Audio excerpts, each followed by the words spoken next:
今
私は羽田空港にいます。今回はバージンオーストラリア航空さんが羽田ケアンズ線を就航したということで、オーストラリアのケアンズとメルボルンを巡ってきます。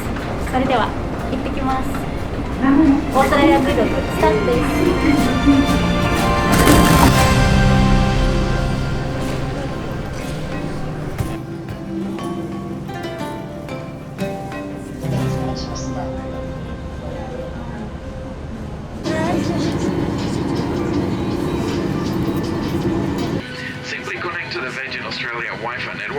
ご乗客の皆様、並びにベロシティフリーケットフライヤーの7 hours and 8 minutes.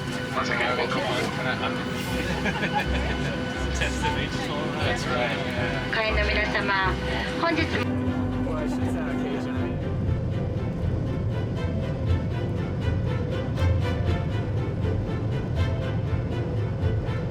ダミアンフリックチーフパーサーはご利用の際にはどうぞご遠慮なくお声をかけくださいませ。バージンオーストラリア特製カクテル。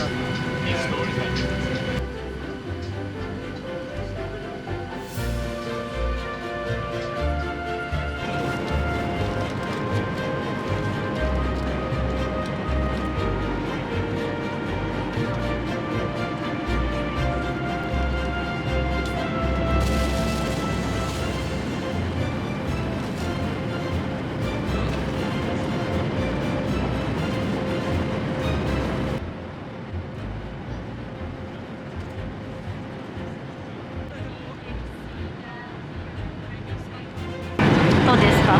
美味しい。これが美味しいんだ。このドライジンが。美味しいよ。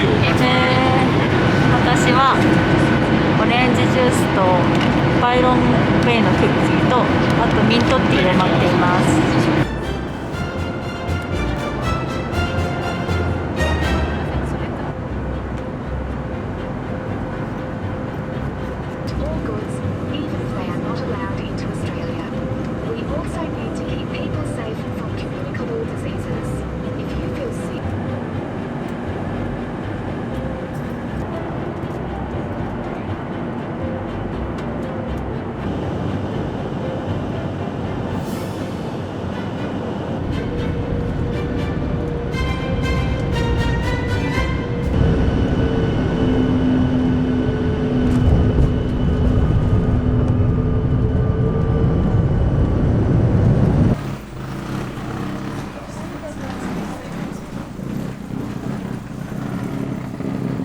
到着7時間ぐらい。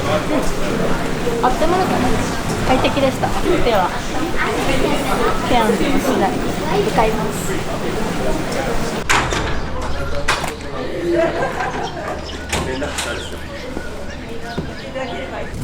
3回見たら幸せになれるって言われているユリシスバタフライ。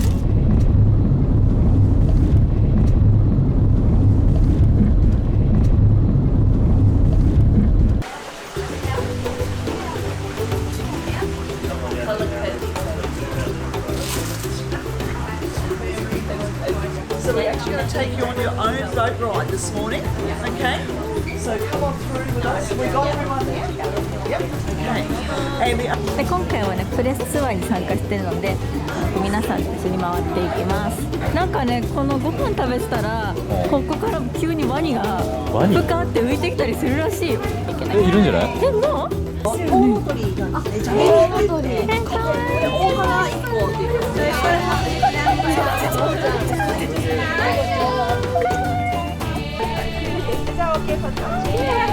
よかったらタッチください。穴掘りが好きだから前に穴が開いてると砂が入っちゃう。なので後ろに穴があるんですけど、これコアラと同じなんだそうですね。すごいな。最高。こっちを知りたいんですけど、踏まれるとすごくね足がバーッとなって。重い。重いんや。Yeah, so just nice. Anyone else want to stay? Two fingers around there and hold him tight. Hold tight, he might shake, okay? Who's next? Yeah, of course. おとなしい。 That's alright. Oh. Thank you. 怖がってるじゃん、ちょっと。ちょっとなんか威嚇されてって言われた。私鳥大好き。すごい。可愛い。この鳥ね、オスなんですね。はいメスがすごい真っ赤でまた綺麗なんですよ。そうなんだ。What's he about? 20 kilos? ワニクルーズに乗ります。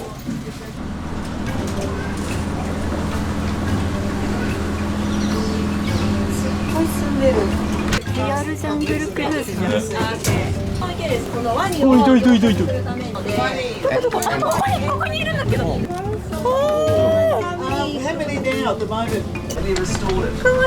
If you want to open that one, I can open this up. 大体2メートルから3メートルぐらい。オスになると。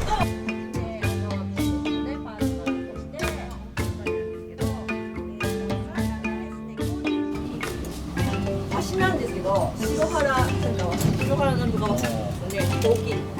この辺の海岸線に生息してるの。結構珍しいですよね。すごい。かっこいい。わわわわわ。わ近づいてきた。近づいてきた。お肉がこのように餌付けをね。 Not even close to our biggest. He's only probably about just under 4 meters, this fella. まだなんかかかってるのが眠いのかな。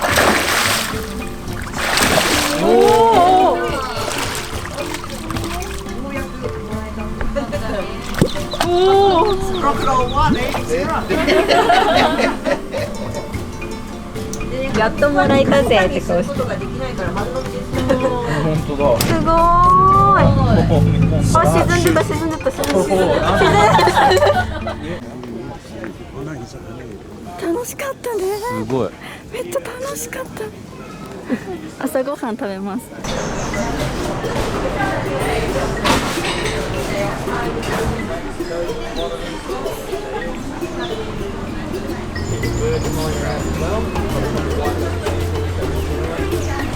朝食が来ました。美味しそうブレックファーストセット、あとフルーツで、これで途中からコアラが遊びに来てくれるみたいです。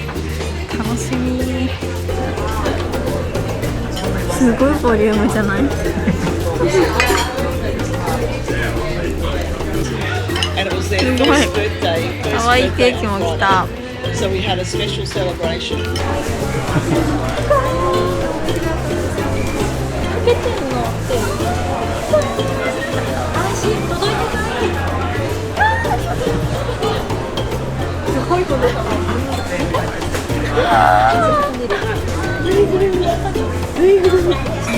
触ってみて。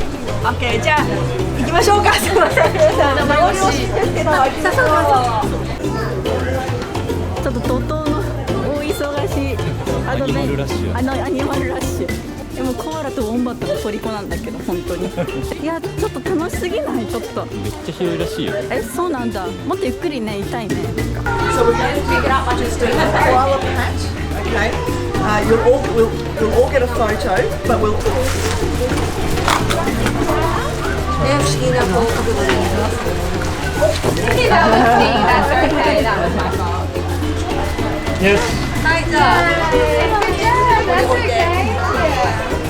So she used to do this, but because we're looking at breeding her, Wombats and kangaroos, cassowaries. 本当はこの奥もずっと深い、いろんなところにいろんな動物をこうお散歩しながら見ることができるんですよ。絶対楽しいじゃん。売店に来ました。ちょっと私はね、ぬいぐるみが欲しい。買うでしょ、こんなほわほわじゃん。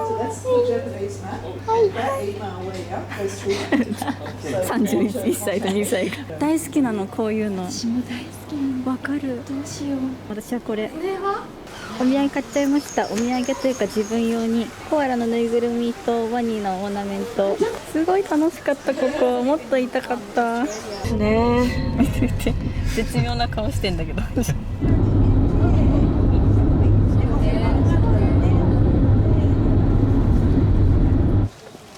ホテルから移動してモスマン渓谷で90分のウォーキングツアーに行くんですけれど、多分その前にちょっとランチをします。め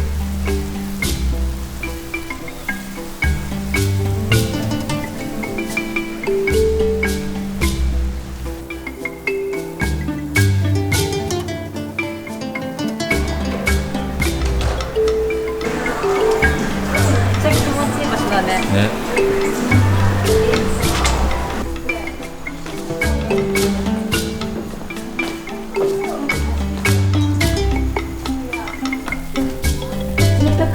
これ2ベッドルームとキッチンとさっきのプールがついてる。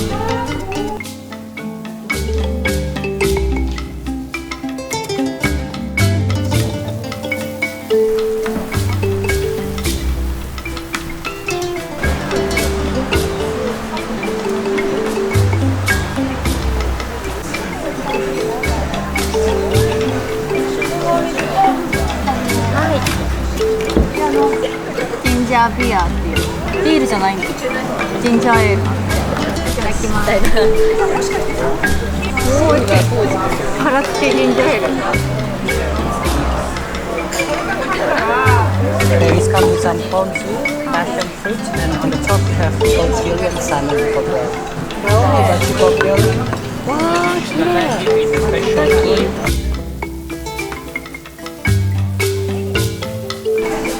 これかわいい。美味しそう。美味しそう。たたき。いただきます。2をいただいてみますね。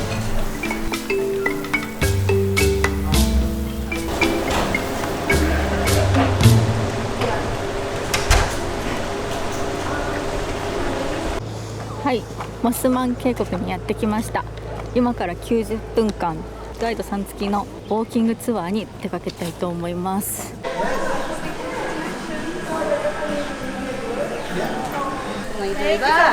You're welcome. So just a bit about the Mossman Gorge here. We've got the toilet. さて、ウォーキングツアースタートです。最初なんかバスに乗って行くみたい。あ、そうなんや。うん。あ、このミニバスに乗っていきます。この中ですごく昔は森の中で暮らしてたので、昔はこういうのが Good. easy there. Maybe I'll leave you all here. Yellow them all.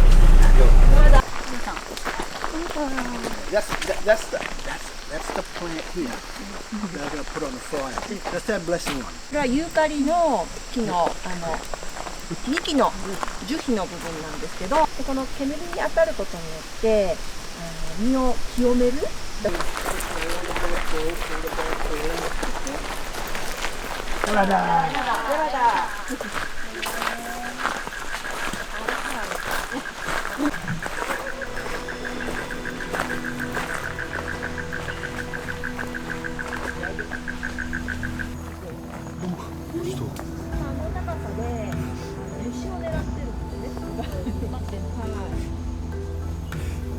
なんて名前でしたっけ？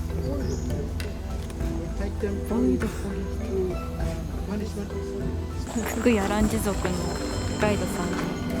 案内してもらって、本当に今までのネイチャーツアーとちょっと次元が違う感じ。すごいね。世界最古の森。何この日の入りね、すごいよね。神秘的すぎるの。アンデスの魂が死んだら森に戻るんですよ。へえ。みんなをなんか開けた場所に来た。この板根と言われる熱帯雨林特有のこの根が隆起する、ここから切り取ってくるんですよ。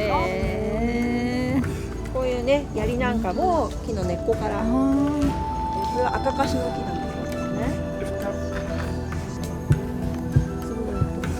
ね。すごい音。立派な音。こんだけこの根っこが硬いんですね。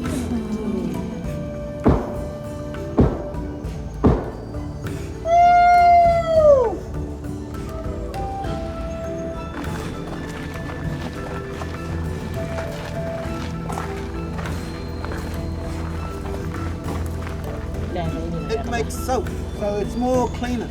If you watch my hand, 葉っぱ見てて、葉っぱ見てて。お、すごい。お、すごい。ソープリーフとか不思議。これただの泡じゃなくて、その本当に石鹸として使えるんですよね。Sungai Bajago Waibalaji, Yalada. やだ。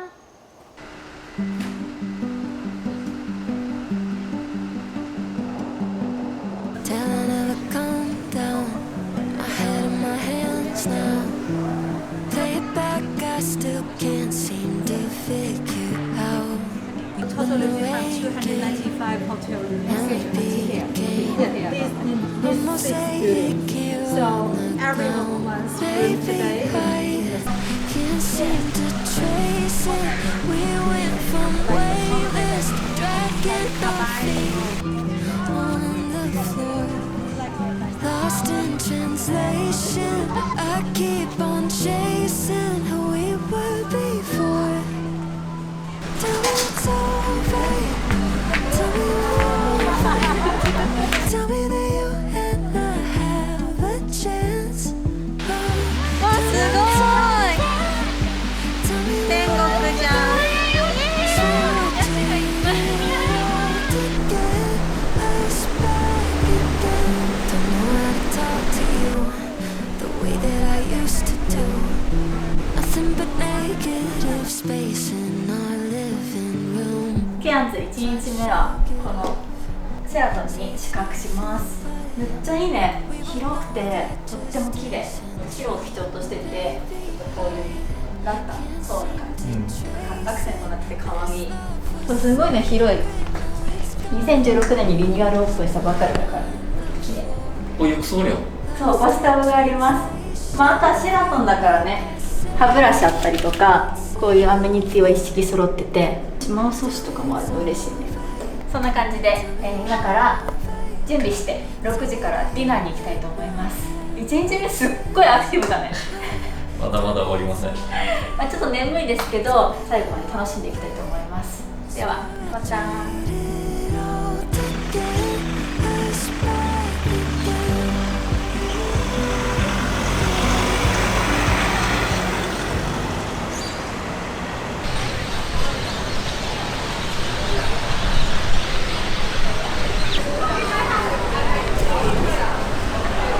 着きました。サルサバー&グリル。この辺たくさんご飯屋さんとかあったりとか、なんか買い物できる洋服屋さんいっぱいあったけど、すっごい賑わってる。今日はここで夜ご飯食べます。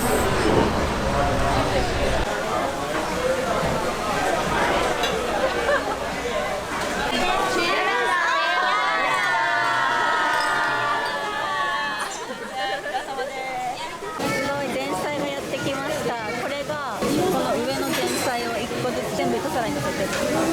ここのレストランはこの辺りで一番有名で人気らしい。ライスボールみたいなのとか、春巻き、魚のたたきみたいなやつとカニ。辛い？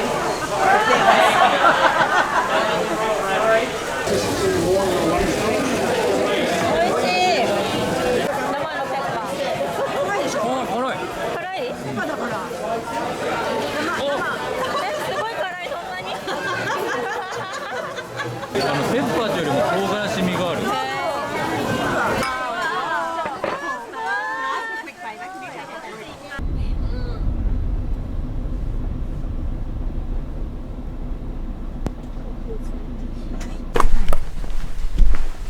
おはようございます。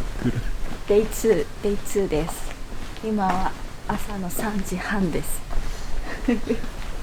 今から車に乗って2時間ぐらいかけて熱気球を乗りに行く場所に行きます。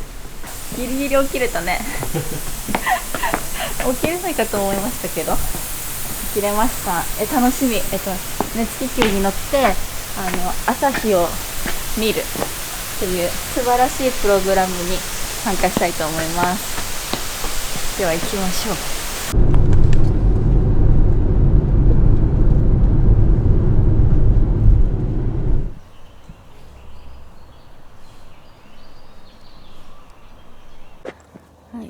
ホテルから車で1時間走らせてマリーバという場所に来ました。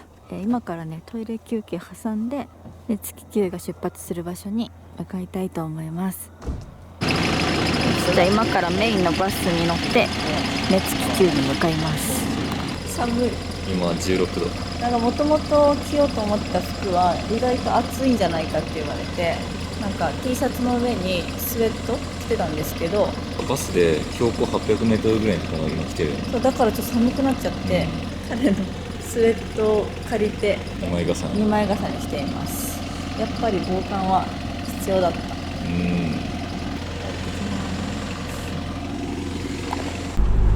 アドベンチャーなフライトになります。なぜかと言いますと、気球の方はですね、操縦桿がないんですね。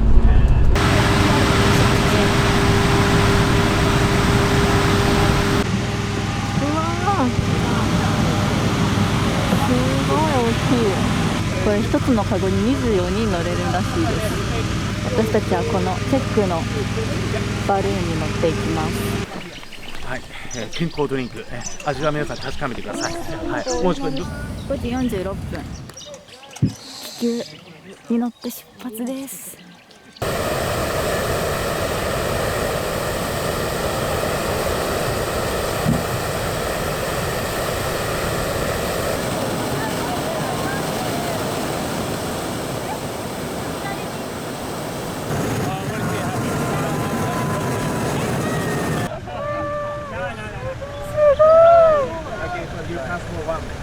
ふわーっといったね。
真下にカンガルーって。私がいる。どこ？あ、いた。どこ？ほら、いた。ちっちゃい。足が入れない。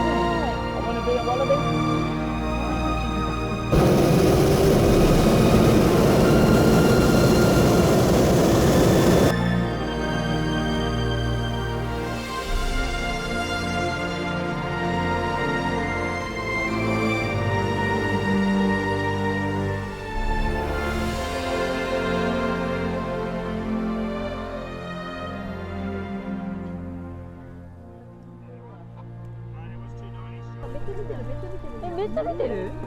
あれ？あれ？あれだ。あれだ。可愛い。あ、それだ。Good job, guys. Now, please stay with me.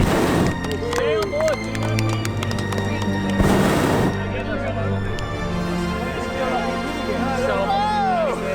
Oh, look, happy! You got big muscles? Big muscles? Yeah, strong.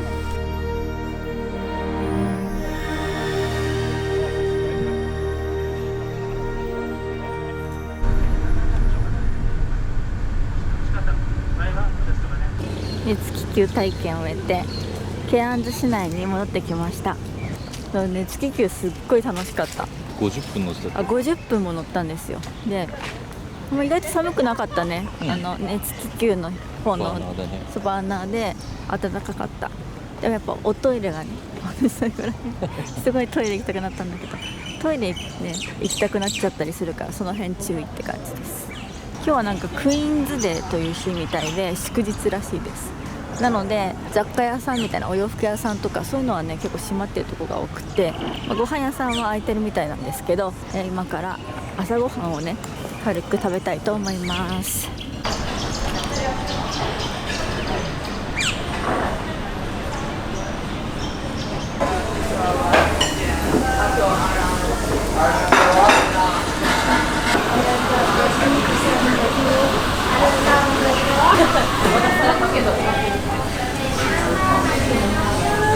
ナブレット、ソースとしてバターをかけた。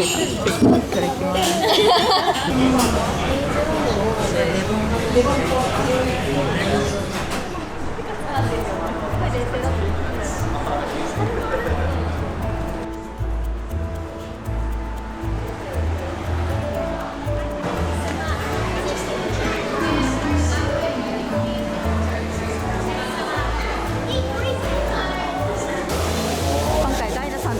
水族館回ってきます。ピ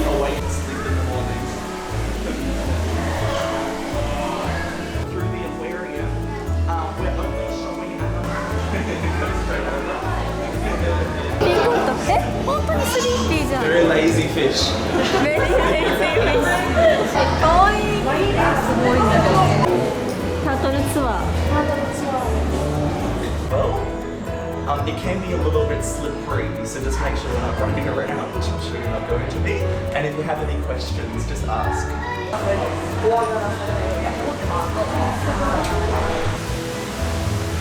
this will work up a little bit for us.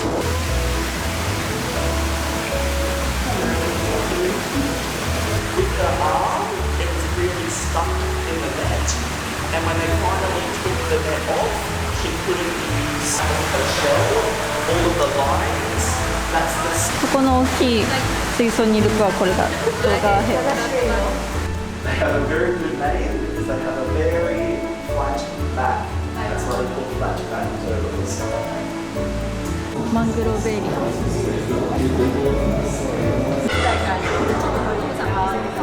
This one?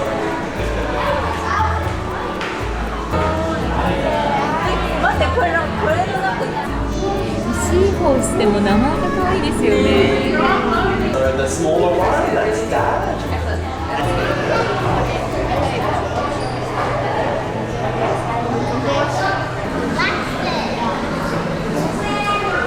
He's a very big pufferfish. Yeah.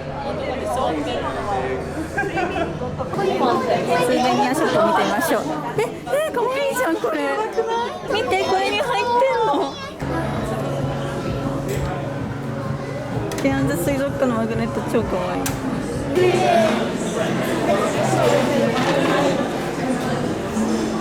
使ったら同じものがさ可愛いって思える人が一緒によかった。うん。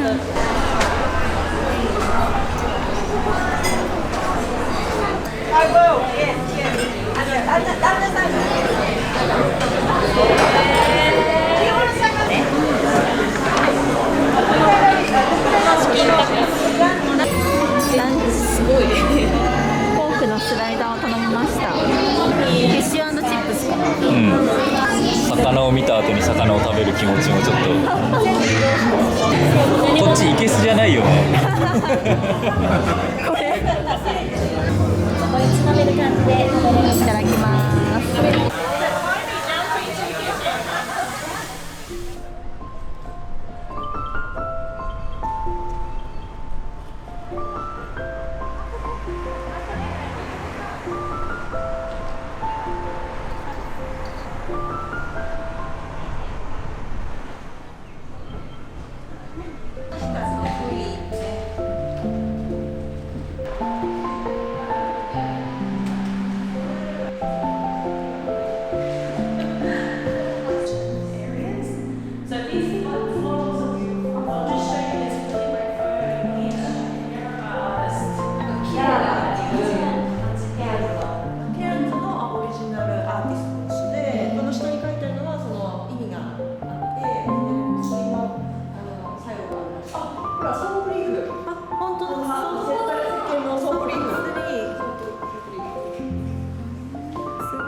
何それ？それ。可愛すぎる。可愛い。コアラ黄色や。可愛い。これいいね。お土産とかにも良くない？これ。可愛い。可愛い。ノート可愛いね。可愛い。これ可愛いね。時間ちょっと待って。これ3つセット。3つセット可愛い。可愛いですか？これ。ばらまきなの。分ける。ありやな。ありよな。買いだな。ちょっと欲しい。買いましょう。3人で買おう。1個分けよう。こちら買います。うまいやつ。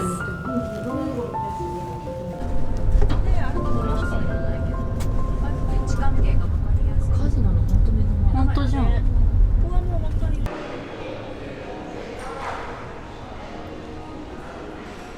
ケアンズ2泊目と3泊目かな。プルマンケアンズインターナショナルホテルに宿泊します。どんなのだろう。オープン。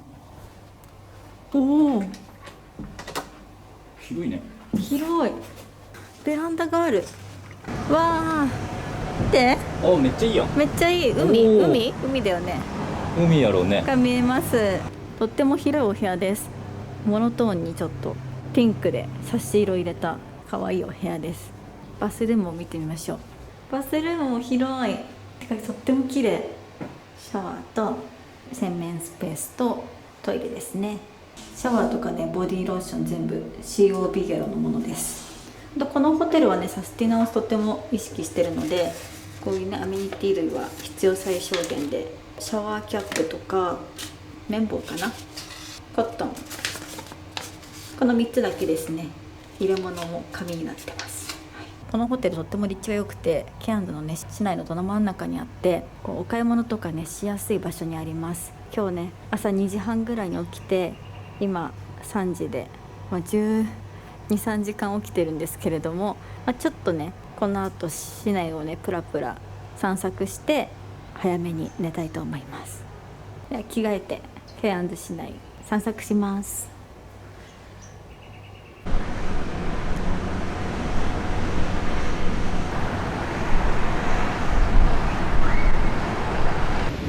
さてレッツゴー。私はねスーパーとかスーベニアショップに行きたいんだよね、で今日プレスツアーのね人たちと話した時に OK スーベニアーズっていう大橋巨泉さんがやってたお土産屋さんがあって、それがもうオーストラリアにケアンズしかもう残ってないらしいので、それにねちょっと一回行きたいなと思うんですけど、それがねそうすぐそこなの。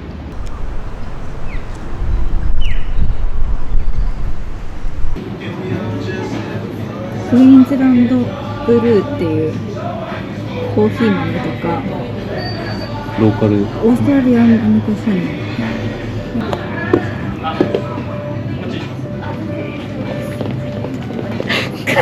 かわいいね。私さ見せたいのが可愛くないですか？超可愛いじゃん。いいよね。チョコレートコアラの形してんの。最高じゃん。しかも美味しい。やばくない？これもやばいの。私同じの買っていい？もちろんだよ。かわいい。見てこれとか。もうコアラがカンガルーにさせられてる。カンガルーに食われてる。こっちはカンガルーがコアラにさせられてる。いや一石二鳥みたいな。購入しました。コアラセット。コアラセット。はい。スーパーに行きたいんだよね。多分こっちでしょ。なんかね、正直ケアンズほとんどね、事前情報なしに来てるから、街歩きしながらなんかカフェとかさ、なんかいいとこあったら入るみたいな、そういう感じでちょっとゆるくね回りたいと思います。あったあった。ウールウォース。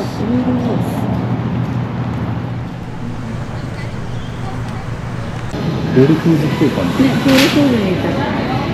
オーストラリアのお土産をネットで調べました。まず紅茶類ね。これが結構人気なんだって。よく見るよね、このツイングス。これのこの小さな箱のやつってなかなかないらしいよ。3ドル。しかもこれなんかカンガルー走ってんの。オーストラリアン。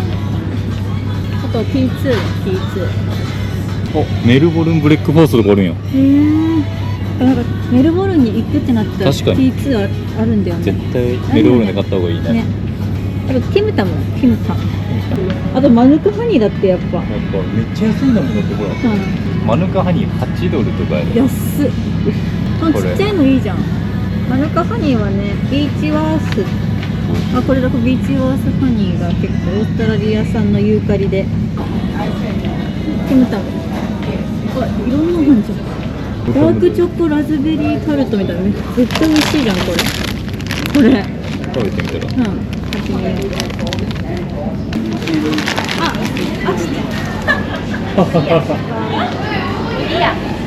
ね、おすすめ教えてくれ。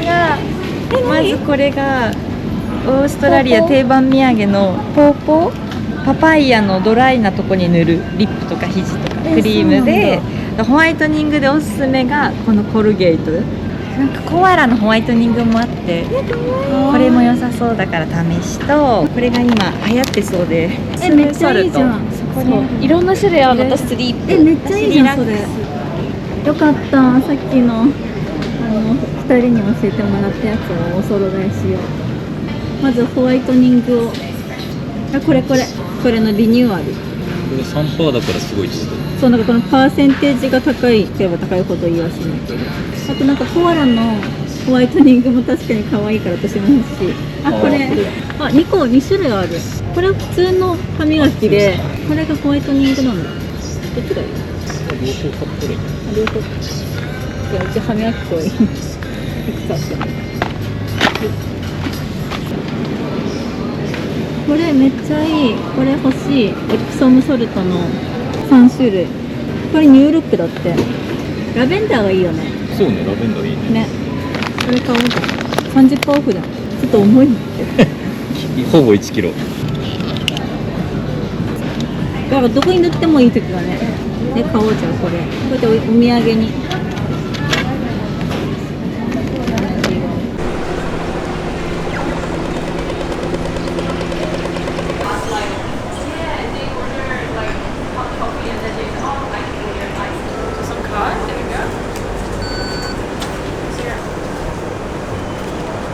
アイス買いました。これジンジャーとダンテツリーチョコレート。甘いのが何か入ってそうなチョコレート。美味しいじゃん。ね、ジンジャー美味しいよね。いいね、ラグーンビーチ雰囲気が。海の方まで行ってみよう。逆に海は泳げんらしいね。そう。面白いよね。だから手前にプールが。砂浜まであるじゃん。そう。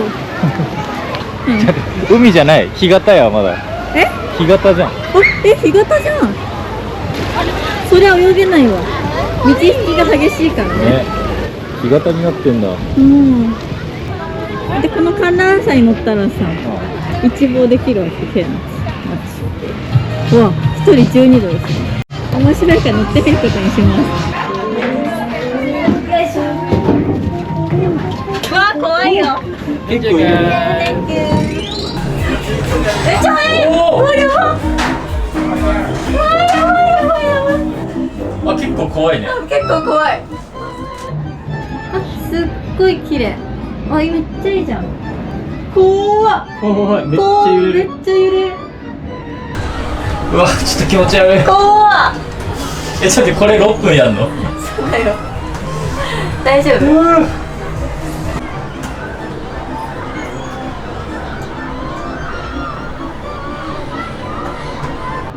全然余裕、私は。最高、楽しい。早く下ろしてくれ。さあ乗ってきましたけど、ちょっと酔いやすい人はご飯の後とかはやめた方がいいかもしれない。私はすごく楽しかったです。もうね、今日は朝早く起きすぎたので、ホテルに帰ってルームサービスを食べながら部屋でゆっくりして早めに寝たいと思います。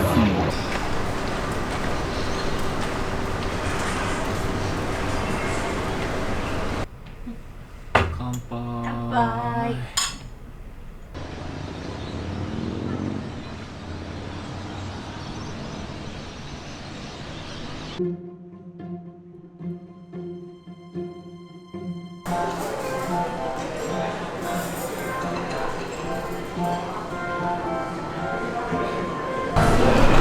朝ごはん。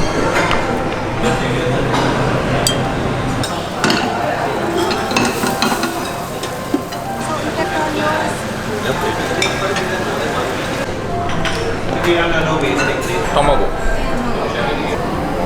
焼きハム、シチュー、ベジタブルシチュー、フライヌードル、マッシュルーム、豆とトマト、ヨーグルト、サラダ。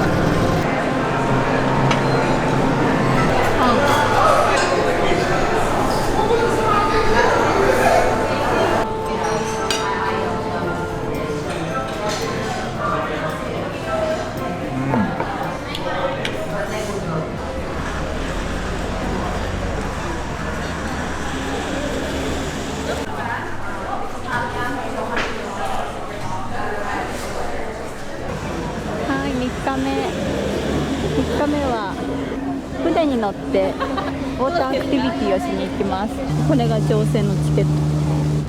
今からこの船に乗ってグリーン島に寄ってからポントゥーンという浮島に行きたいと思います。2時間ぐらい乗るみたいです、船に。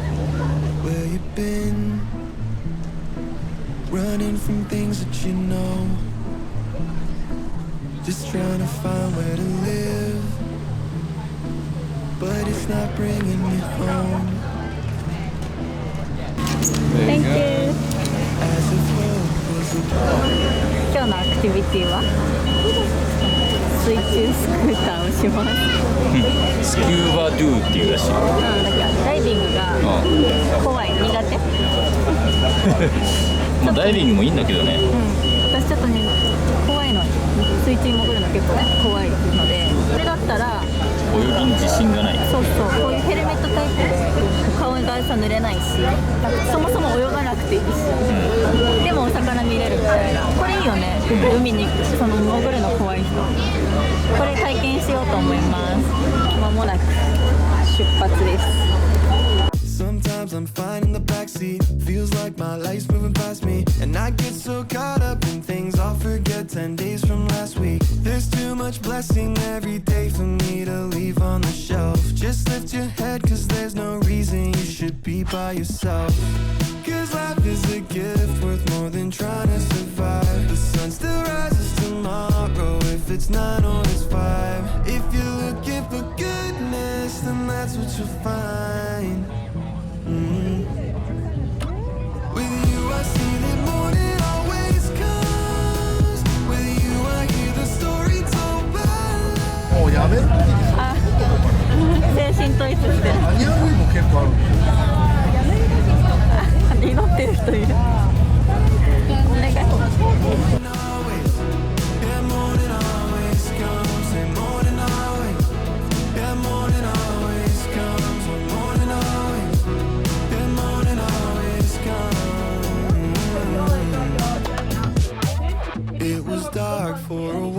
but I can see the light. Lost my heart for a while, but now I'm feeling right. Hold your hope in the trial until you leave the night.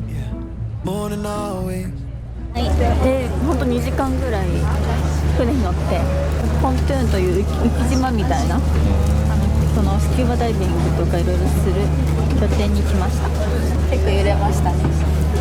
結構揺れますよ。結構揺れますよ。本当にちょっと酔いやすい人は本当絶対酔い止め必須です。もう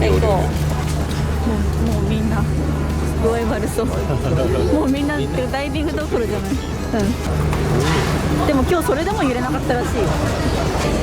あ、これ私たちが乗るやつだ。これすごいすごいすごい。スキューバドゥ。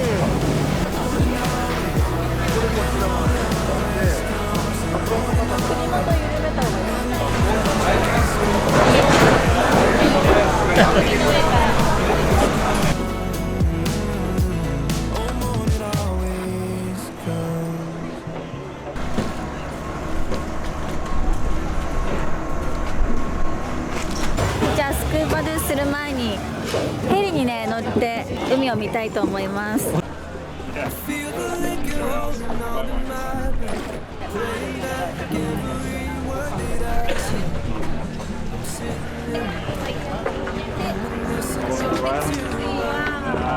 ごい。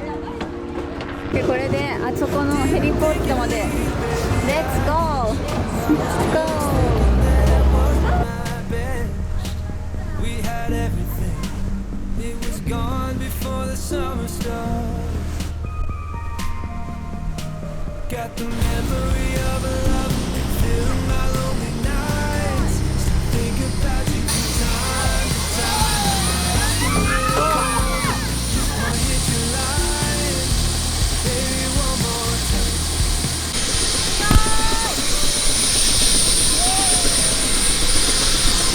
すごい。見てあれに乗るの。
お、冷たい。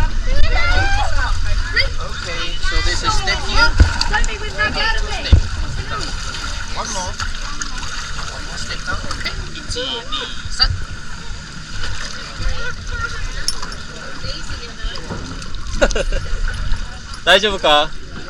She couldn't hear you from now. Okay, 1, 2, 3.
いやなんかやっぱり私水の中入るとパニックになるんですけど、これぐらいが多分ちょうどいい、ちょうどいい本当に。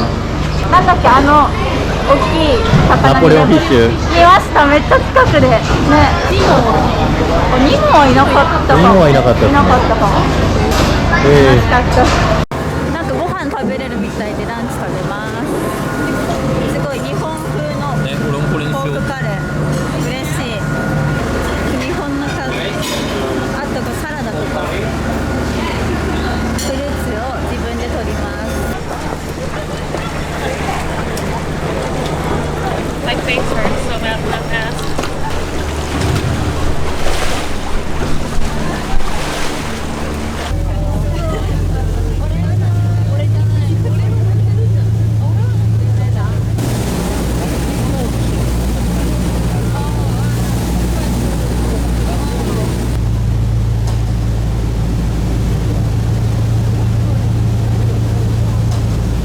帰ってきました、ケアンズの街に。楽しかったね。でも本当私さ、海怖いっていうか水怖いんだけど、そういう人はやっぱスクーバドゥだったらできる、から、もしここ来たらスクーバドゥやってみるのはいかがでしょう。この後ちょっと休憩してディナーに行きます。ケアンズ最終日だからね。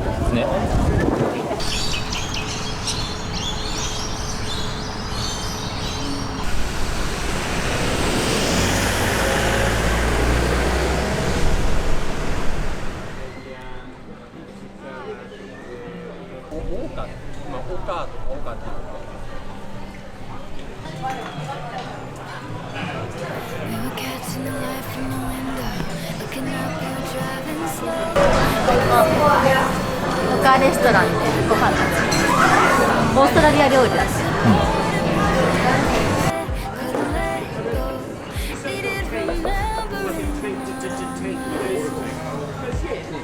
世界のリゾートケアンズへようこそ。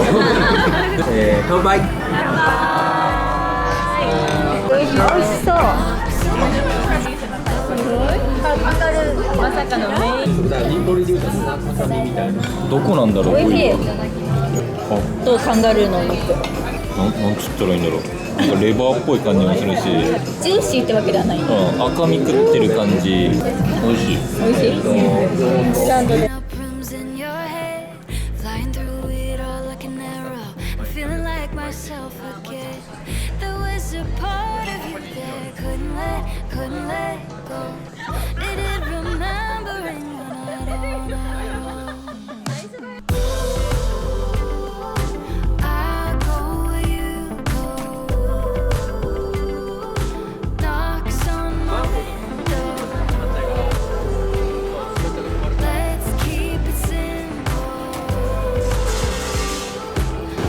もうすぐ10時近いからお店がちょこちょこ閉まっちゃって、奥にいろいろあるんだ、雑貨とか。こういう感じでなんかお土産屋さんとかが奥にあります。ここのザ・マンゴーバーでスムージーを飲みます。美味しそうじゃん、めっちゃ美味しい。さっきくれた人、マンゴージュースの反対側のかわいいじゃん、これ。珍しくない？ここにプリントされてるの。本当だ。珍しいよね。珍しい。ね、ちょっと可愛くないね。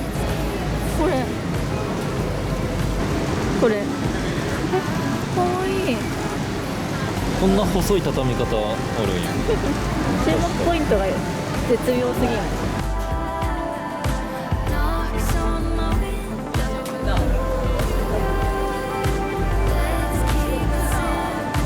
超似合う。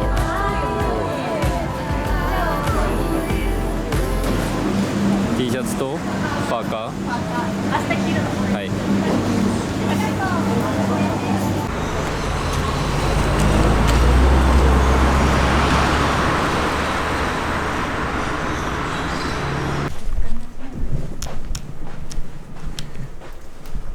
すでにパンパンです。今日は移動日でこれからメルボルンに飛行機で行きます。この昨日買ったオーストラリア T にメルボルン寒いのでオーストラリアパーカー着て過ごします。明日のズボンはセオリーニューバランス、はい、行ってきます。チェックアウトします。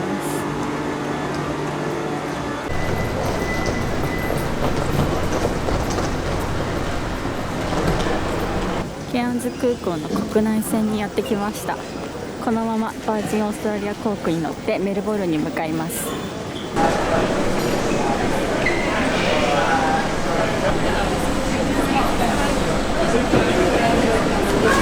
メルボルンに着いたら時差がサマータイムで1時間だそうです。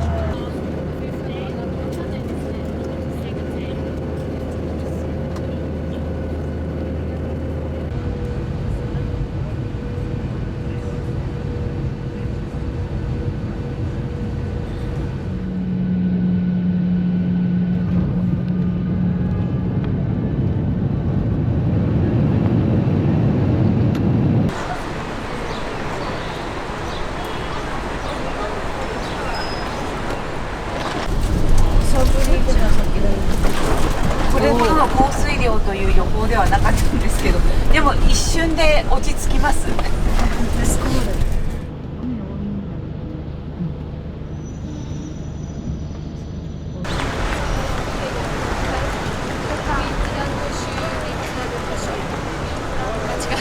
空港から車を走らせてビクトリア州立図書館にやってきました。すごい。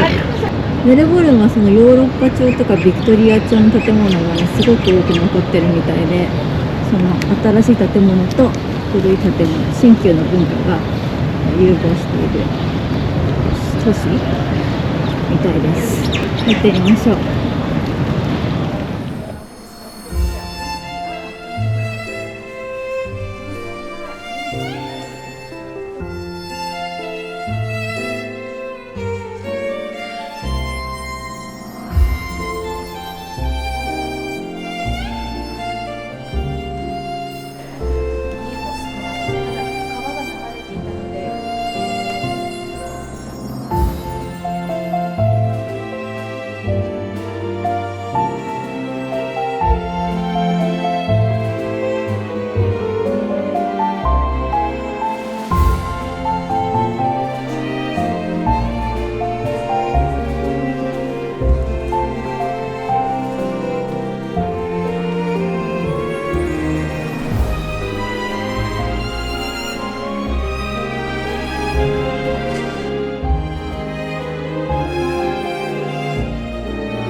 州立図書館のお土産屋さん。え、しおりかわいい。このしおりかわいくない？ねねねねねね。え、やばいやばい。ねねねねねねね。かわいい。かわいい。かわいい。え、かわいい。バイブルだって。違うか。ちょっと待って。やばい。私これ欲しい。え、めっちゃ欲しい。35ドル。でもどれくらいするよ。するよ。I have the garden show here once a year. Fence up. 図書館見てるうちに雨が止んで、世界遺産の王立展示館に来ました。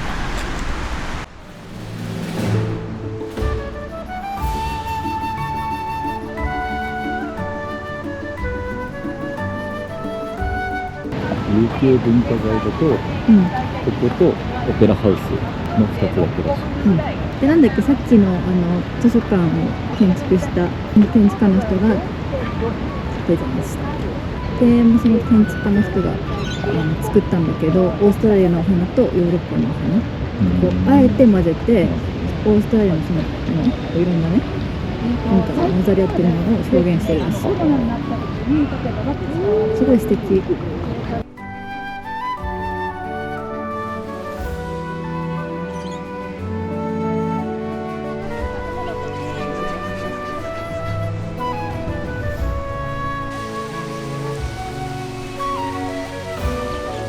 目の前の交差点、こちらコリンズストリートとなります。左手にルイ・ヴィトン、右手にグッチがご覧いただけますが、リトルフレンチと呼ばれる異名を持つおしゃれなストリートになってます。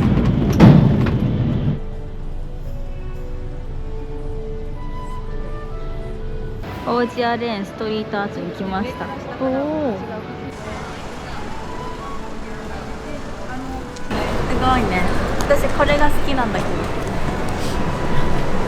あ、なんだっけこれ。パブリック。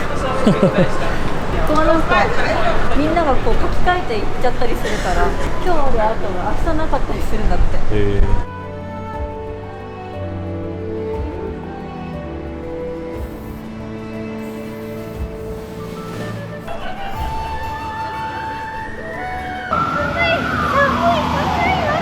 寒いねマジで。11月ぐらいかな。あの時計台、マジタクの最初街に来た時の時計台、あれなんだって。すごい。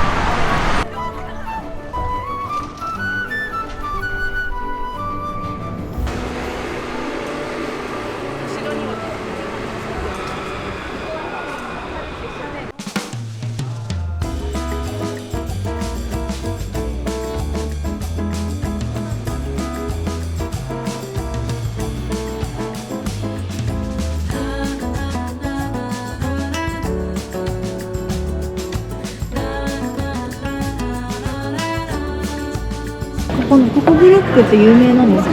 メルボルンの好きなところで一生のところで一番お高い。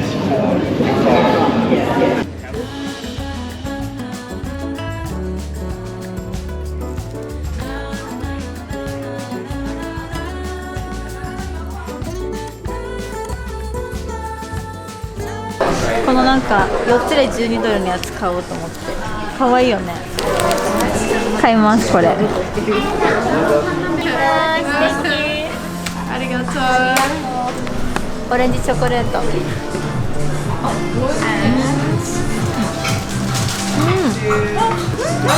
好きカラス。可愛い、大好きこういうの。美味しい。あ、これ買って帰る。これ自分用。これ大好きよ私。美味しい。美味しいよねこれ。買って帰ります。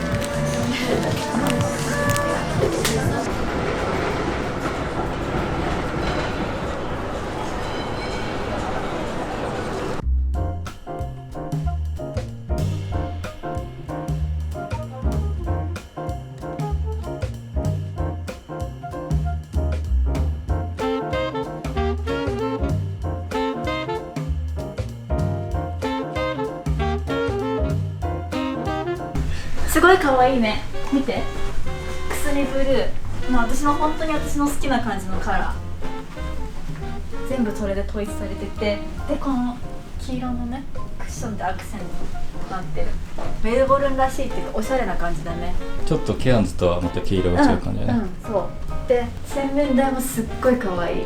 ここに何泊するのかちょっと忘れちゃったんだけど、1、2泊多分すると思うのでちょっと楽しみ。はい、今から着替えます。はい。はい。寒くない？寒くない。あん中にノースフェイスのインナー着てる。マリメッコセット。マリメッコセット。でディナー行きます。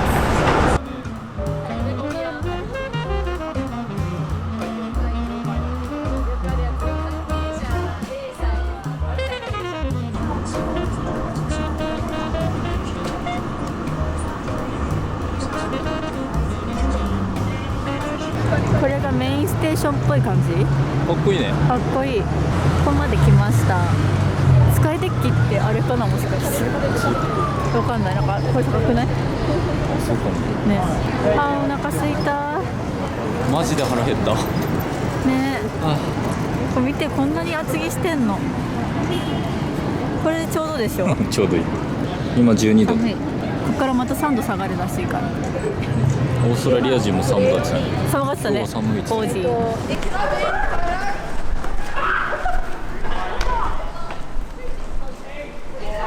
でちなみにビルの高さは297.3メートルあります。で南八球で最も高いところに所在するスカイデック展望台になります。ノックノック。それスカイデック。わすごい綺麗今。ちょうどサンセットでちょうど日が沈む綺麗な感じですね。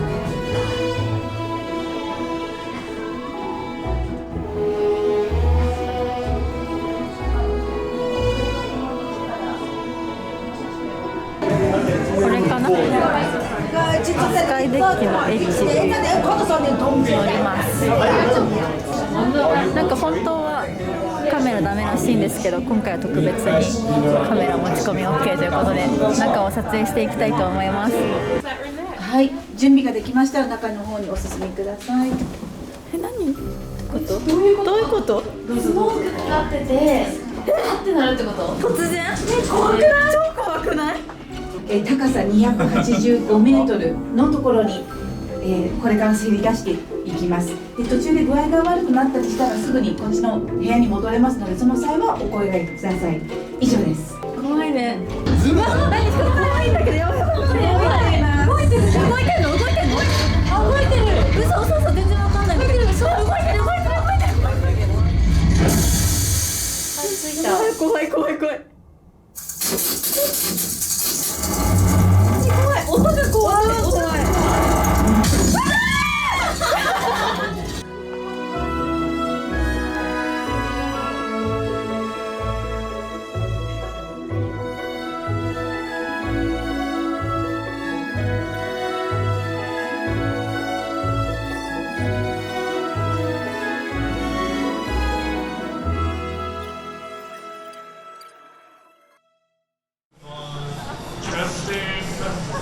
Testing the speaker.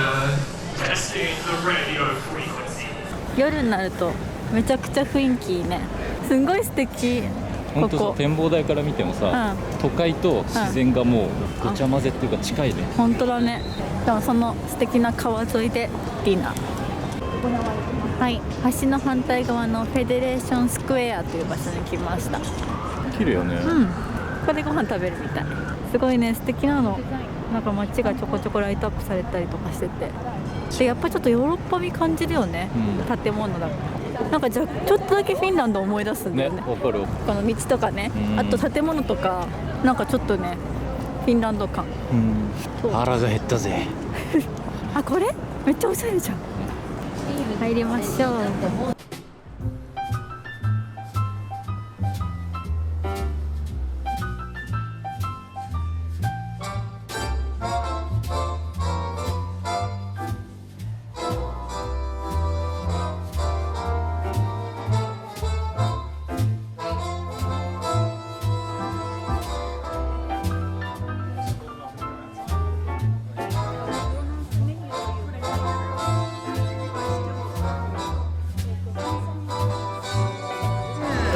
ありがとうございます。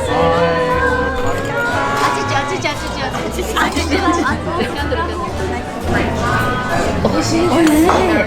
どうですか皆さん、満足ですか？ストロベリーとジンジャービア。納得ですか？美味しい。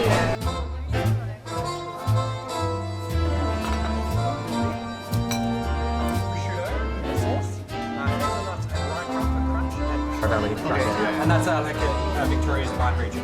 That's like, yeah. Is it ocean trout? Or? Not ocean trout. It's farmed in the Alpines. And a scallop or a salsa underneath as well. Mushroom 3 waves. Some crisp.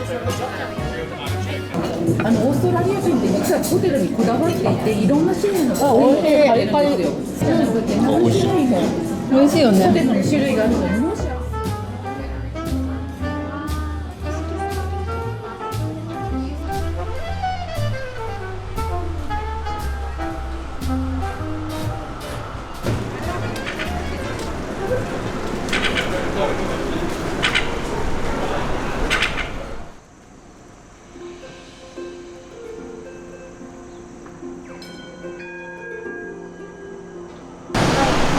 ございます。今は朝の7時半です。今日はね、ヤラバレーのワイナリーに行くんですけど、これまでの時間に自由時間があるので、メルボルンの市内を街歩きしたいと思います。で、今から行くのはティールームです。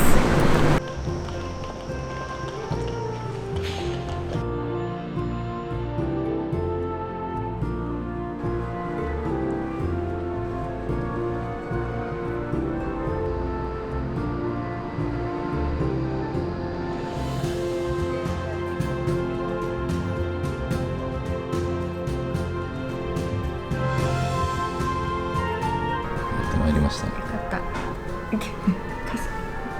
こんな朝一からさ来る人いないんだからいやでもさ、これあれだよ、軽食もあるよ。ケーキだけじゃなくてオムレツとかあるじゃん。じゃあ朝ごはん食べよう。私はケーキ食べるこれはね、ショーケースでケーキお店の人で選んだんだけど、なんかどれがさおすすめって聞いたの。そしたらこれがなんか一番有名だよって言って、梨のケーキ、洋梨の。いただきます。食べてみるね。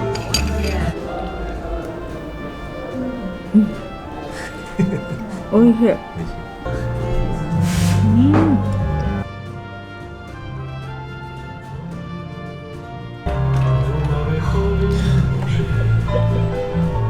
まい。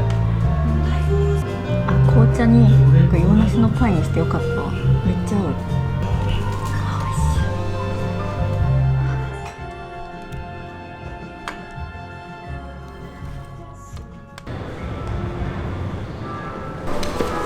美味しかったね。美味しかった。とても良かったです。店員さんも親切だったし。さて、ビクトリアマーケット。そうね、一旦行こうか。なんて言うんだろうあれは。メルボルンの台所みたいなと呼ばれるビクトリアマーケットに行きましょう。はい。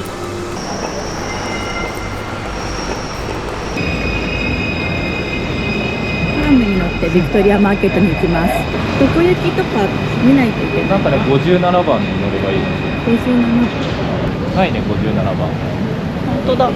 まあ、どれでもいいんじゃねいや、あっちに行けばいいよ、とりあえず。あっち？乗るか。Delays can happen.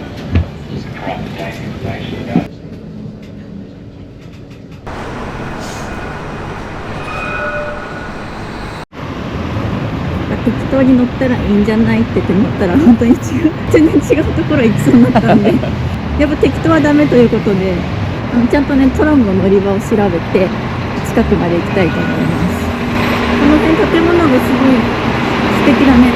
ここがなんかブティックロール。あ、言ったね。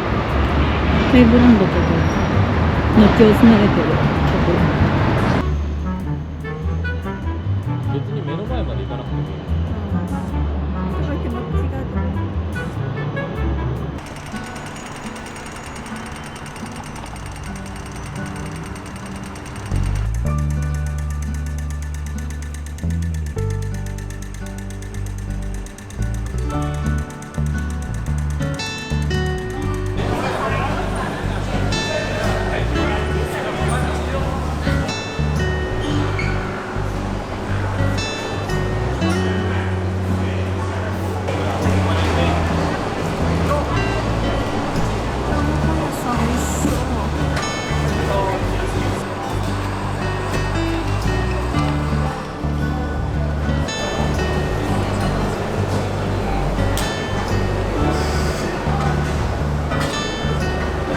ティーもあるじゃん。ティーにしよう。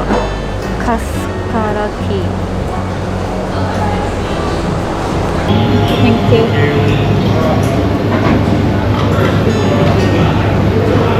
マーケットレーンコーヒーっていう人気そうなコーヒースタンドで、カストロティー。ロングブラック。美味しい。ね。これ飲みながらもうちょっと散策します。すごい。何がいいかな。スペシャリティショッピングってなんだろう。行ってみようか。魚のところからこっちは、果物、野菜の。いいね。どうしたの？ここファイヤー。なんか本当こっちのエリアがなんか本当に火事みたいで、みんなが今避難してて。ドーナツ屋さんは営業しているので食べてみようかと思う。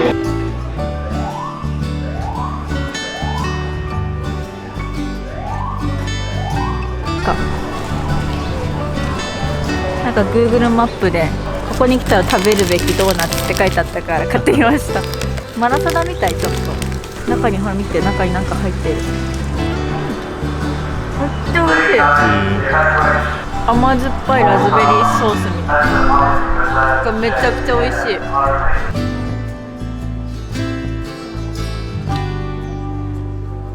よし、ぼや騒ぎも収まったところでお土産屋さん、じゃん。これいいよね。お土産、小さい子に合うからですか。この辺はなんかお土産屋さんだったりそういうもの。台湾夜市を彷彿とさせる。確かにちょっと台湾夜市を思い出す。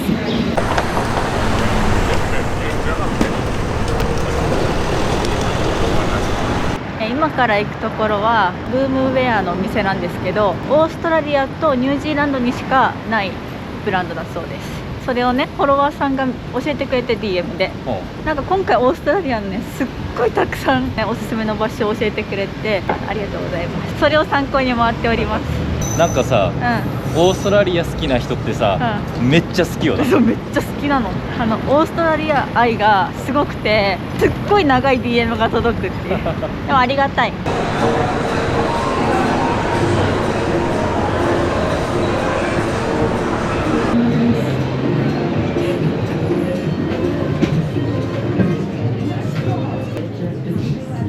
これ超可愛いんだけど、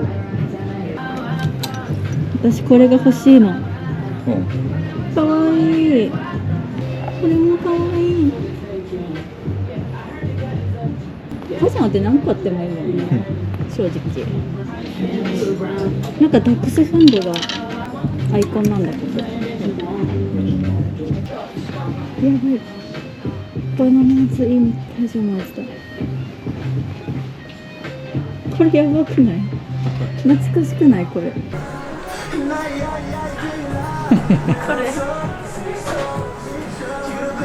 ディズニーコラボのやつ。すごい可愛いこれ。あと生地もなんかね、柔らかくて肌なじみいい。オールドディズニーって感じ。ポーチまでついてるの見て。これとこれにするか、これにするか、あとは半袖の方が可愛いんだよね。オーストラリアこれから夏じゃん。だから半袖なんだけど、うちらこれから冬じゃん。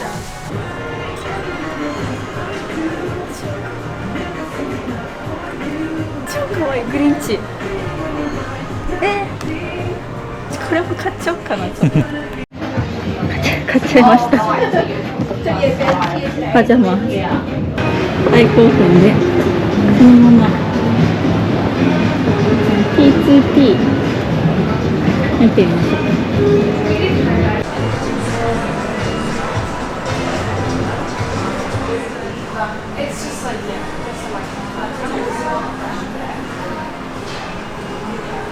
アドベントカレンダーが欲しい。マグついてんじゃん。こんな大きいのは持って帰れないよね。ホットとかかわいい。これはギフトボックスって小さな包丁いくつか詰められるのですごいいいね。ピーチ10。これ10っていろんな味が入ってるのかな。あ、そうっぽい。いろんなの入ってるのこれ。この前スーパーで見たメルボルンブレックファースト結構気になるよね。あったあった。これ買おう。なんかアドベントカレンダーが欲しいなって思ってて、でもこれ持って帰れないだろうなって思ったんですけど、荷物入れてくれるって本当にいいの？帰ると思う。本当に？ありがとう。じゃあ買って帰る。クリスマスアドベントカレンダー。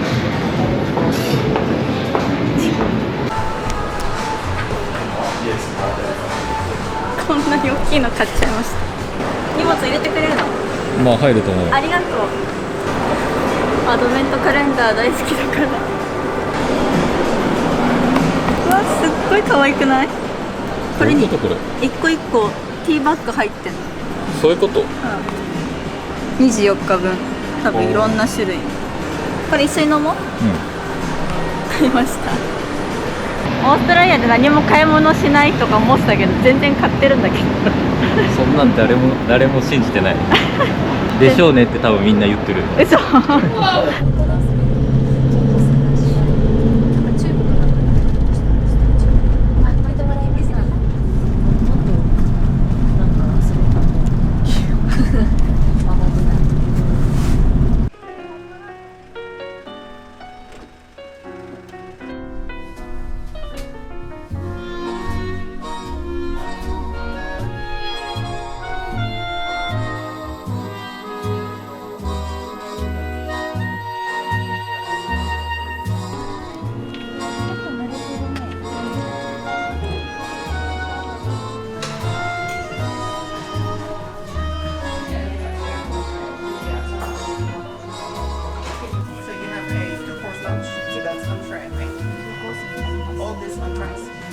ワイナリーを見学した後にランチを今から食べます。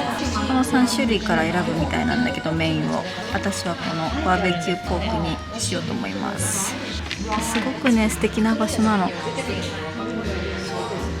ごく綺麗。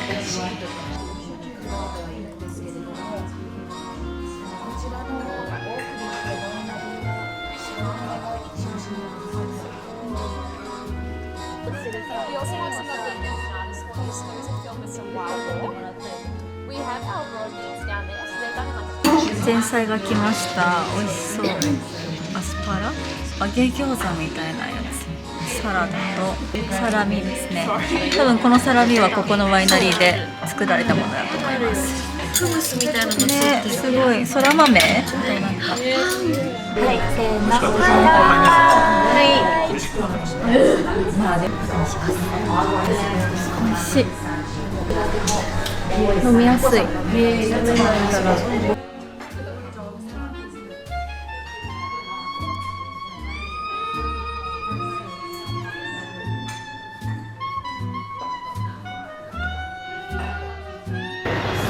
ランチ美味しかった。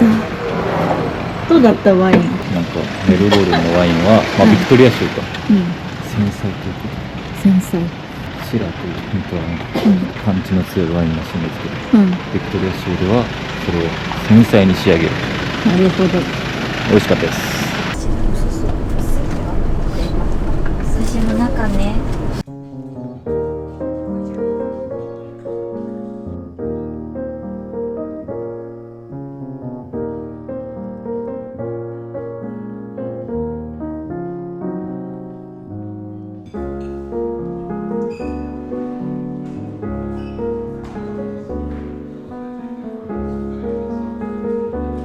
テイスティングをさせていただける特別ルームにやってきました。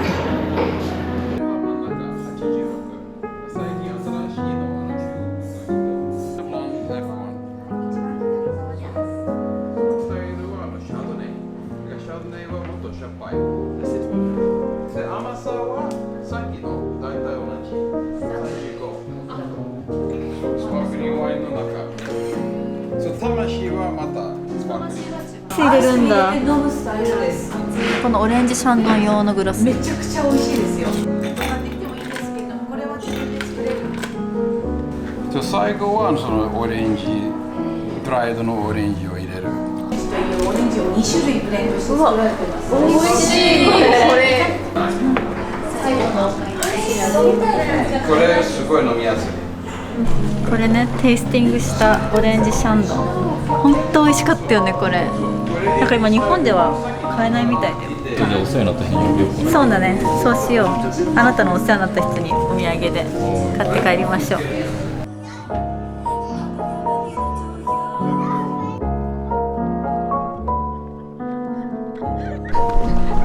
待って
まだにこのように人気です。オーストラリアンアジアンフード。これなんだろう。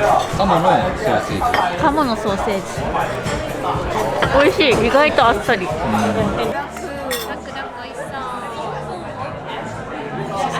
んなちょっと急にデザートは別腹感です。わかる。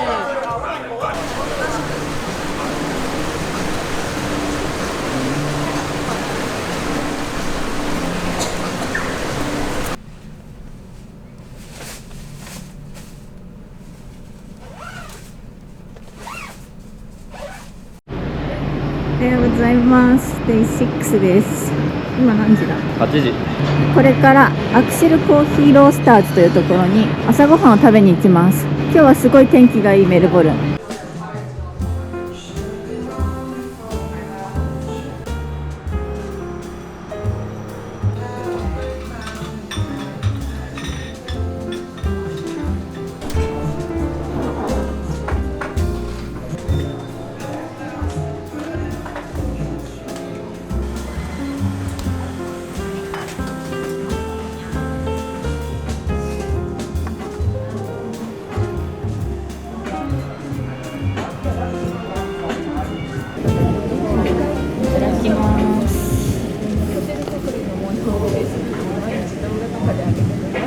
美味しい。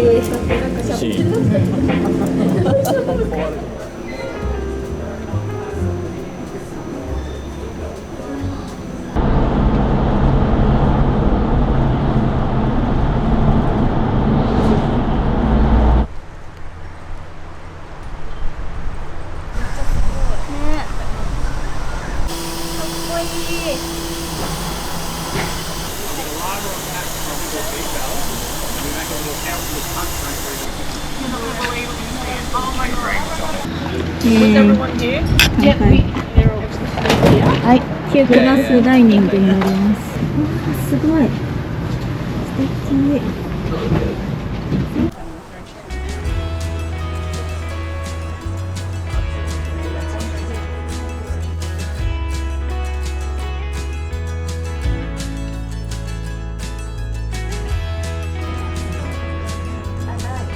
このメニューの裏に全部今日出てくるものがどこのビールかとかそういうの書いてある。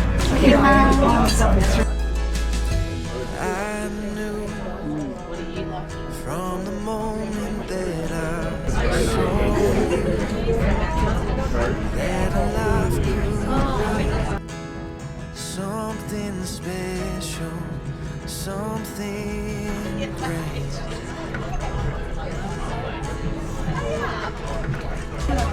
I see everything that you and I dream right in front of me. すごい綺麗に盛り付けられてる。これ日本人好きな味だよ。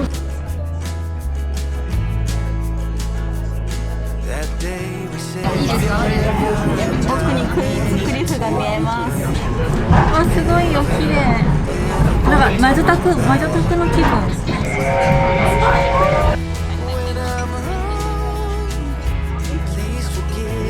Mine's throat, whereas mine's just going to be I'll take something anyway, I'll send it tomorrow. こちらと同じ。あ、着いたクリフに到着です。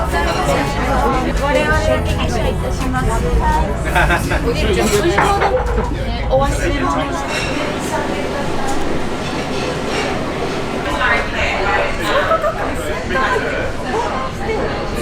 つけるんだ。折り返しだからね。なんか本当トーマスの駅みたいじゃない？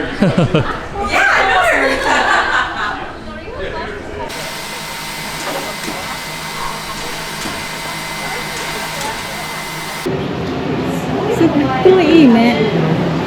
なんかみんなはこの後また折り返しらしいんだけど、僕たちはここで降ります。はい。すごいみんな楽しそうだよね。ね、まだなんか、メルボルン子も知らない。そう、穴場の食堂車。しかも週末だけで。そうそう。しかも予約がもう全然取れないんだって。そう。みんなすっごい楽しんでるよね。いいよこれは。ね。今からクイーンズクリフという小さなビレッジを散策するみたいです。最高。私大好きこういうとこ。ちょっと肌寒い。港町だから。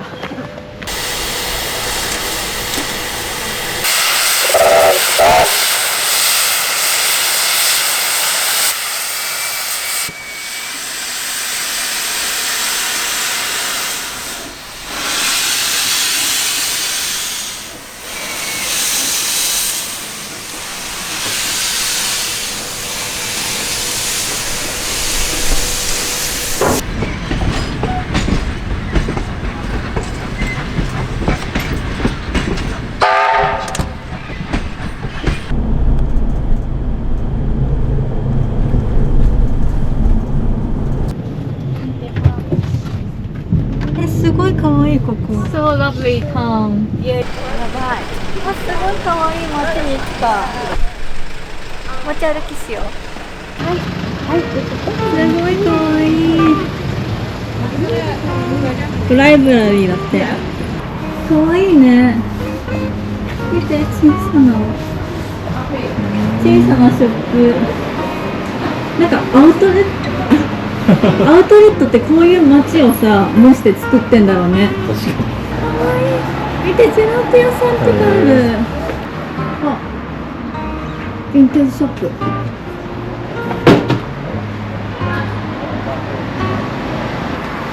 ーヒーショップ。靴屋さん。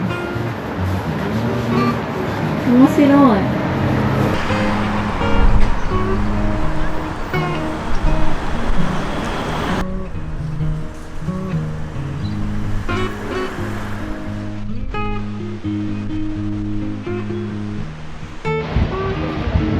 灯台のある場所に来ました。あれが灯台。すごい綺麗。風が強い。わー。すごい綺麗。うわー、寒い。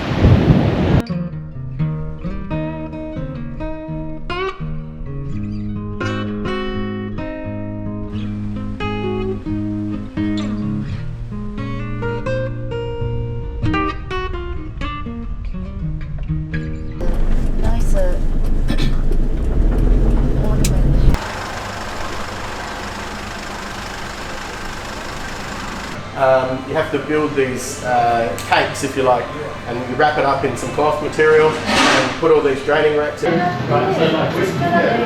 今からテイスティングさせてもらえるみたいです。ラズベリーもある。作ったアップルサイダー。だからこの筒を取って、こことか。これは皆さんがまず飲んでほしいって言ってます。皆さん。In Australia, this is the sort of most popular segment. 美味しい。あんたも飲んでみて。美味しい？好きだね。Been making cider for a long time because it's always been relating to food. Of course, apple and pork. やばいよ。But cheese and cumin is also very good. Mango juice. パイナップルとマンゴー。どんどん飲んでるかわかんない。Smell the mango? Pango? Yeah, the pango. 美味しいよこれ。美味しい？うん。美味しい。これもうビーチ沿いとかで飲んでたらもう干上がっちゃう。出来上がっちゃう。ジュースみたいに飲めちゃう。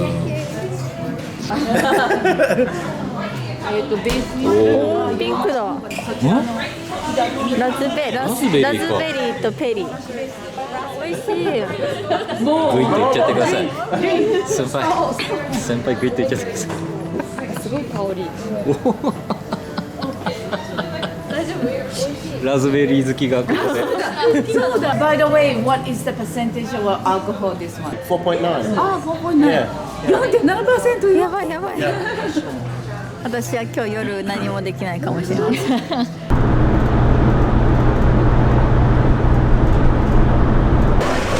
メルボルンに帰ってきてちょっと1時間だけお買い物です。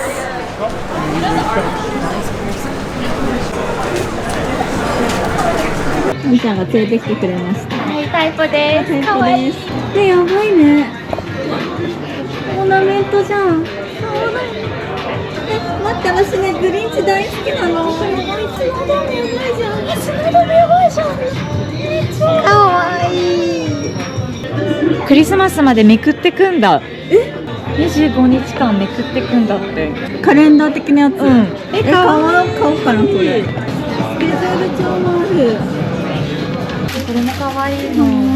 なんか一日のやることリストみたいな。なんかいいねこれ。これめっちゃいいよね。めっちゃいいね、使いやすそう。ボービーのキャンドルあるんだけど。もう一つ。重い？軽いの。あ、本当ね、軽いね。これもちょっと可愛いと思った。なんか思った。これ。大興奮だな。最高可愛かった。ちなみにこちらに来てゴーマンっていうお洋服屋さん見ましたか？見てません。見てほしいの、可愛いの。ゴーマン。まさみさんのおすすめのゴーマン。オーストラリアのブランドだそうです。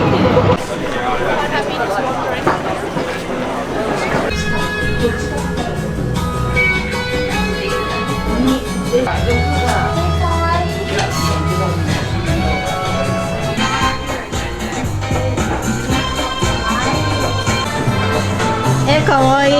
マジでいつ着るの？ほらパーティー。いつ行われるかわかんないパーティーだから。開いてくれます？開こう。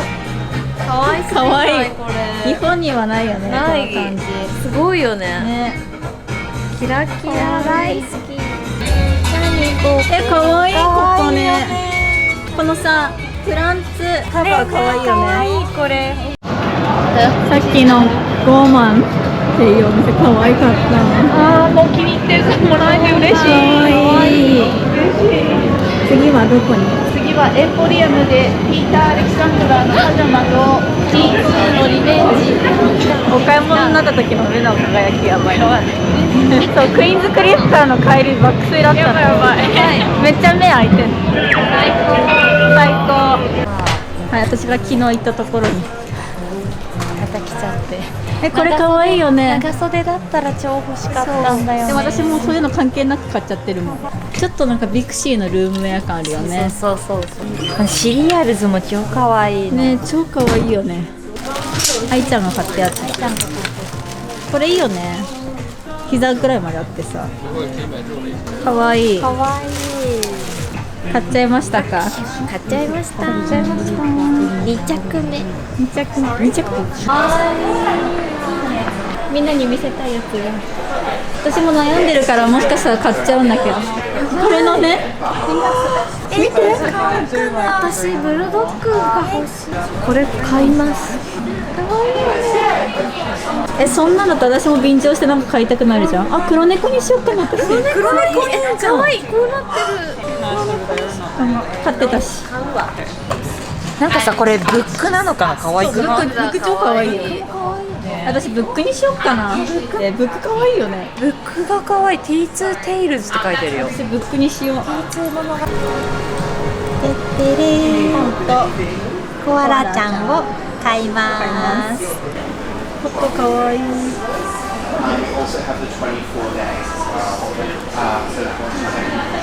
ね、これすんごい可愛い。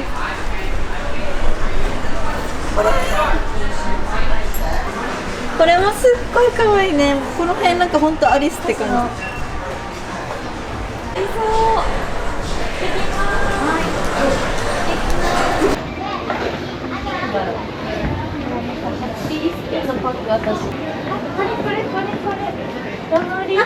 欲しい欲しい。私たちこれ買ったっけ？それよかった。これ色良かった。これ色良かった。また普通に保湿として一番オリジナルの左の。ね、私それを開けるのが億劫になって今回こっち買ってみたの。あ、そうだね、わかる。これスティックタイプ便利だもん。スティックタイプ便利。私カラーのやつ全部買ったのね。これでもすごい良かった。ね。これ保湿しつつ色つけてくれる。そう。満足。みんな買いました。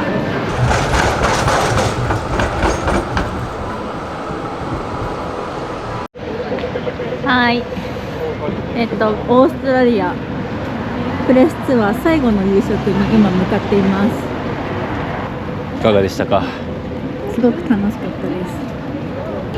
お腹空きました。ではレストランヘーゼルに向かいます。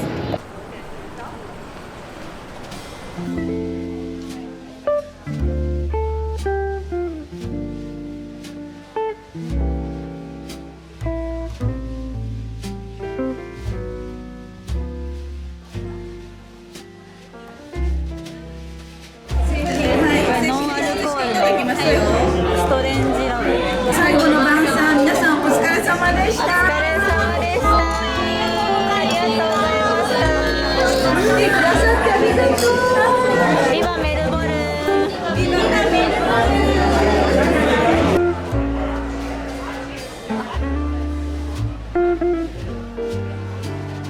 なんだろうねこれ。オイスターマヨネーズみたいな。おいしい。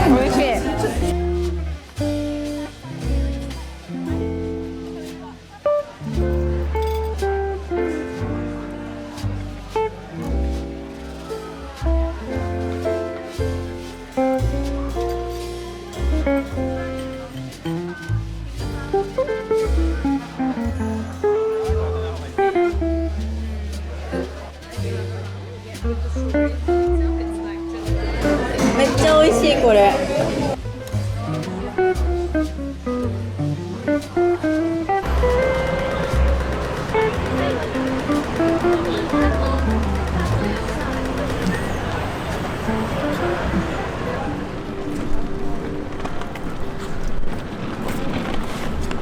おはようございます。朝の5時です。眠いです。ここに向かいます。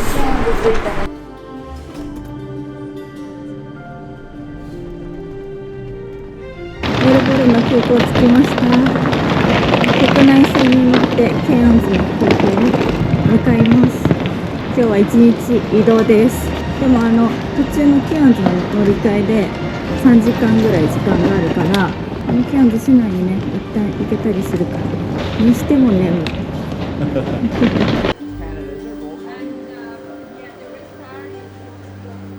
Welcome aboard. It's wonderful to have you with us. At Virgin Australia.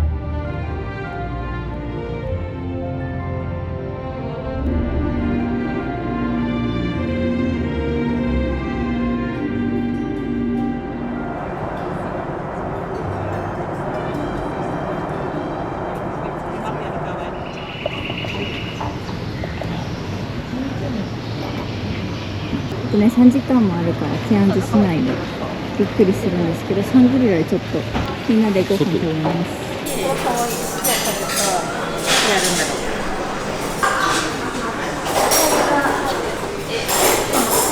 やばい。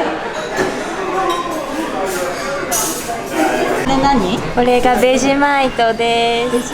なんか野菜を発酵したペーストで結構苦いんでしょ？しょっぱい発酵ペースト。いただきます。すごい美味しそう。私のお子様セットみたいな。ヌテラのってピーナッツバター。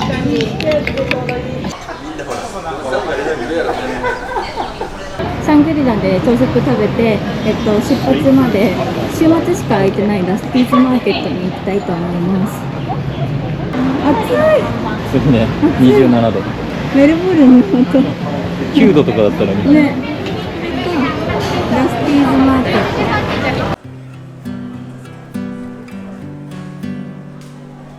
すごい賑わってる。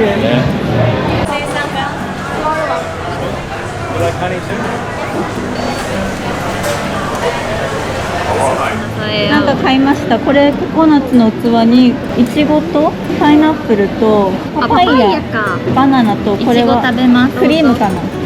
甘っ。なんか上がマスカルポーネチーズ、ココナッツの削ったやつが下に入ってる。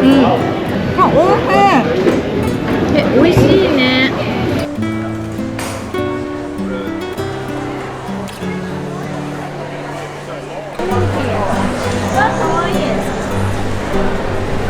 南国って感じ。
はい、出国審査を終えて今ゲート前です。これから飛行機に乗って羽田空港に帰ります。オーストラリアの旅は1週間ケアンズとメルボルンを回っていったんですけど、ケアンズでは自然の中でアクティビティを楽しんで、メルボルンでは食を楽しんだりお買い物を楽しんだり充実した1週間になりました。